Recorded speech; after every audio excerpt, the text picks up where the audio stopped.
Hi everyone, welcome to my channel. இன்னைக்கு நாம standard 12th physics unit number 1 current எலக்ட்ரிசிட்டியில் example 2.1 2.2 வந்து பார்க்க போகிறோம். எக்ஸாம்பிள் 2.1ல் கொஷின் என்ன கொடுத்துருக்காங்கன்னு பார்த்தீங்கன்னா, ஒரு வயர் வந்து கன்சிடர் பண்ணியிருக்காங்க. அந்த வயர் வந்து ஒன் ஆஃப் தி காப்பர் வயர்னுட்டு சொல்லியிருக்காங்க. அந்த காப்பர் வயர் மூலமாக எவ்வளோ சார்ஜஸ் வந்து ஃப்ளோ ஆகுதுன்னு பார்த்தோம்னா 120 கூலும் ஆஃப் சார்ஜ் வந்து நம்மளுக்கு ஃப்ளோ ஆகுதுன்னுட்டு நம்மளுக்கு கொஷினில் வந்து கொடுத்துட்டாங்க. அடுத்து வந்து பார்த்தீங்கன்னா நான் இங்கே கொஷின் வந்து ஃபுல்லாக எழுத மறந்துட்டோம். 1 நிமிட். இப்போ இதில் பார்த்தோம்னா இந்த காப்பர் வயரில் எவ்வளோ சார்ஜஸ் வந்து ஃப்ளோ ஆகுதுன்னு பார்த்தோம்னா 120 கூலும் ஆஃப் சார்ஜ் வந்து எனக்கு ஃப்ளோ ஆகுது. எவ்வளோ மினிட்ஸில் வந்து பார்த்தோம்னா 1 மினிட்ஸில் வந்து ஃப்ளோ ஆகுதுன்னுட்டு சொல்லியிருக்காங்க. இப்போ நம்ம என்ன கண்டுபிடிக்கணும்னா அந்த வயர் மூலமாக எவ்வளோ கரண்ட் வந்து பாஸ் ஆகிருக்குங்கிறத கண்டுபிடிக்க சொல்லியிருக்காங்க. அதுக்கு நான் கரண்ட்டோட ஃபார்முலா வந்து எழுதிக்கிறேன். கரண்ட்டோட ஃபார்முலா என்னென்னு பார்த்தோம்னா I=Q/Tங்கிறது தான் எனக்கு கரண்ட்டோட ஃபார்முலா. அப்படின்னா இங்கே சார்ஜோட வேல்யூ வந்து என்னென்னு பார்த்தோம்னா 120 கூலும், அதுக்கப்புறம் டைம் வந்து என்னென்னு பார்த்தோம்னா 1 மினிட். அப்படின்னா நான் இங்கே 120 கூலுமை வந்து நான் இங்கே சப்ஸ்டியூட் பண்ணிக்கிறேன். இப்போ இந்த 1 மினிட்டை நான் செகண்ட்ஸில் வந்து மாற்றுறேன்னா எனக்கு 60 செகண்ட்ஸுன்னுட்டு எனக்கு கிடச்சிருக்கும். அந்த 60 செகண்ட்ஸை வந்து நான் இங்கே சப்ஸ்டியூட் பண்ணுறேன். ஏன்னா டைமோட எஸ்ஐ யூனிட் வந்து நம்மளுக்கு செகண்ட் தான். அதனால் மினிட்ஸை வந்து நான் செகண்டுக்கு வந்து சேஞ்ச் பண்ணிக்கிறேன். அப்படின்னா 60 அப்படின்னா 0 0 கேன்சல். இது 6 1s இது 6 2s அப்படின்னா எனக்கு ஐயோட வேல்யூ 2ன்னு கிடச்சிருக்கு.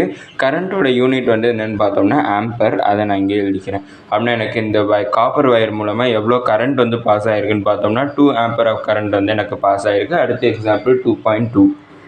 அடுத்த எக்ஸாம்பிள் 2.2ல் கொஷின் என்ன கொடுத்துருக்காங்கன்னு பார்த்தீங்கன்னா, எலக்ட்ரிக் ஃபீல்டோட வேல்யூ வந்து அதோட மேக்னிடியூட் வேல்யூ எனக்கு 517 கொடுத்துருக்காங்க. அது எது மேலே அப்ளை பண்ணுறாங்கன்னு பார்த்தோம்னா ஒரு காப்பர் வயர் மேலே அப்ளை பண்ணுறாங்க.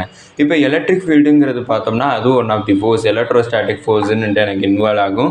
இப்போ ஆக்சிலரேஷன் வந்து கண்டுபிடிச்சிருக்காங்க. அந்த காப்பர் வயரில் ப்ரெசென்ட்டாக இருக்கக்கூடிய எலக்ட்ரான்ஸ் வந்து எவ்வளோ ஆக்சிலரேஷன் எக்ஸ்பீரியன்ஸ் பண்ணுதுங்கிறத கேட்டிருக்காங்க. அப்படி பார்த்தோம்னா நம்ம F=ma ஃபார்முலா யூஸ் பண்ணிக்கிறேன். ஏன்னா இங்கே எனக்கு எலக்ட்ரோஸ்டாட்டிக் ஃபோர்ஸ் அப்படின்னா எனக்கு ஒரு ஃபோர்ஸ் இன்வால்வ் ஆகிருக்கு.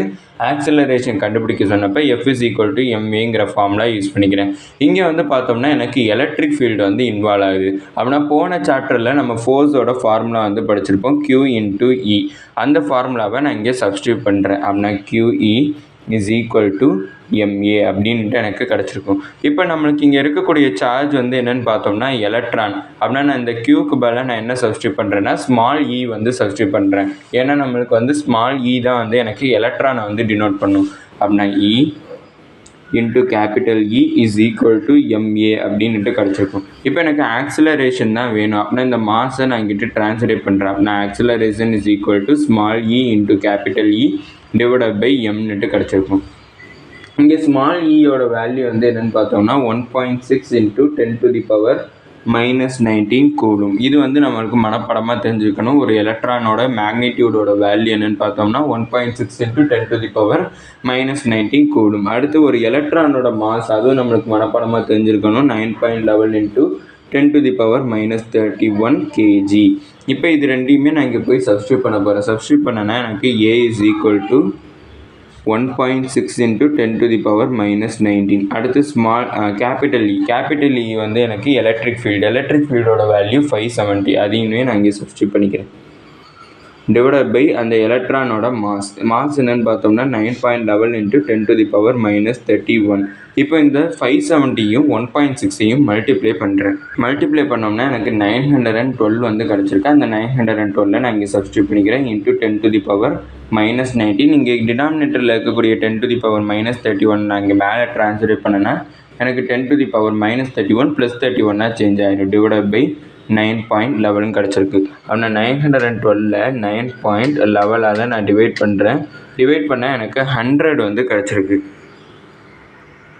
வெறும் 100ஆன்னு பார்த்தோம்னா இல்லை, 100.10 எனக்கு கிடச்சிருக்கு. அப்படின்னா 100.10 வந்து கிடச்சிருக்கு. × 10⁻−19 இருக்குது. அடுத்து 10⁻31 இருக்குது. அப்படின்னா பேஸ் சேமாக இருந்துச்சுன்னா பவரை வந்து ஆட் பண்ணிப்போம். அப்படின்னா 31 - 19 மைனஸ் பண்ணனா எனக்கு 2. இது வந்து 11 9 போச்சுன்னா 2, 2ல் 1 போச்சுன்னா 1 கிடச்சிருக்கும். அப்படின்னா 10⁻12 எனக்கு கிடச்சிருந்துருக்கும்.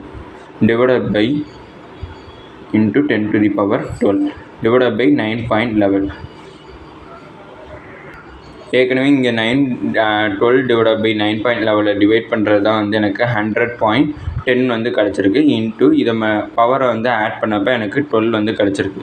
இப்போ இந்த இதில் பார்த்தோம்னா உங்களோட புக் ஆன்சரில் வந்து 10⁻14 எனக்கு கொண்டு வந்திருப்பாங்க. அப்படின்னா நான் என்ன பண்ணணும்னா இந்த பாயிண்ட்டை 2 இதுக்கு முன்னாடி நான் கொண்டு போகணும். 2 இதுக்கு முன்னாடி கொண்டு போனால் தான் எனக்கு பவரில் வந்து எனக்கு 14 வந்து கிடைக்கும். அப்படின்னா எனக்கு 1.001 × 10⁻14 கிடச்சிருக்கும். ஆக்சலரேஷனுடைய யூனிட் வந்து என்னென்னு பார்த்தோம்னா ms பவர் -2 கிடச்சிருக்கும். அப்படின்னா இந்த செகண்ட் எக்ஸாம்பிளில் வந்து பார்த்தோம்னா ஆக்சிலரேஷன் அந்த எலக்ட்ரான் எவ்வளோ ஆக்சிலரேஷன் வந்து எக்ஸ்பீரியன்ஸ் பண்ணணும்னு கண்டுபிடிக்க சொன்னாங்க. அது எவ்வளோ ஆக்சிலரேஷன் எக்ஸ்பீரியன்ஸ் பண்ணணும்னா 1.001 × 10⁻14 m/s² ஆக்சிலரேஷன் வந்து அதை எக்ஸ்பீரியன்ஸ் பண்ணுங்கிறத கண்டுபிடிச்சிட்டோம். இதோட இந்த வீடியோ முடிஞ்சிச்சு. மறக்காமல் நம்ம சேனலை சப்ஸ்கிரைப் பண்ணி சப்போர்ட் பண்ணுங்கள். நீங்கள் கொடுக்கக்கூடிய ஒவ்வொரு சப்ஸ்கிரைபும் எனக்கு மிகப்பெரிய சப்போர்ட்டாக. அதுக்கப்புறம் இந்த வீடியோ பிடிச்சிருந்துச்சுன்னா லைக் பண்ணுங்கள். அதுக்கப்புறம் ஏதாச்சும் டவுட்ஸ் இருந்தாலும் நான் ஏதாச்சும் இம்ப்ரூவ் பண்ணணும்னு நினச்சிங்கனாலும் அதை கமெண்ட் செக்ஷனில் சொல்லுங்கள். தேங்க்யூ.